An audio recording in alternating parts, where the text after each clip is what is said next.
ঢাকা মুগদা মানিকনগর ৭ নং word model high স্কুলের মুগদা থানার উদ্যোগে ওপেন হাউস পরিচালনা করেন মুগদা থানার officer in charge Ahsanullah. Dhaka DMP Motijheel বিভাগ সভাপতিত্ব করেন মোহাম্মদ অলি আহসান, সাধারণ সম্পাদক বিএনপি।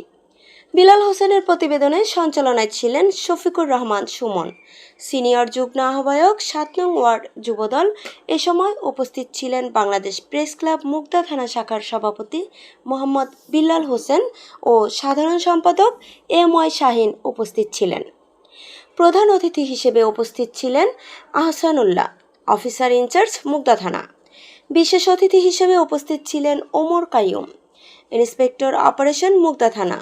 উপস্থিত ছিলেন মোহাম্মদ শহীদুল্লাহ, সাংগঠনিক সম্পাদক ৭ নং ওয়ার্ড বিএনপি, মোহাম্মদ জিন্নাহ, সাবেক সদস্য বাংলাদেশ জাতীয়তাবাদী যুবদল কেন্দ্রীয় কমিটি মাসুদ রানা, সাবেক সভাপতি ৭ নং ওয়ার্ড যুবদল মোহাম্মদ আলী, যুগ্ম আহ্বায়ক মুগদা থানা শ্রমিক দল মাসুদ বাদল, সাবেক আহ্বায়ক ৭ নং ওয়ার্ড স্বেচ্ছাসেবক দল মাসুদ রানা, সদস্য সচিব ৭ নং ওয়ার্ড যুবদল পারুল বেগম, সভাপতি ৭ নং ওয়ার্ড মহিলা দল সভাপতি পারুল আক্তার ও মুগদা থানা মহিলা দলের সহ সভাপতি লাকি আক্তার সহ সংগঠন ও এলাকাবাসী।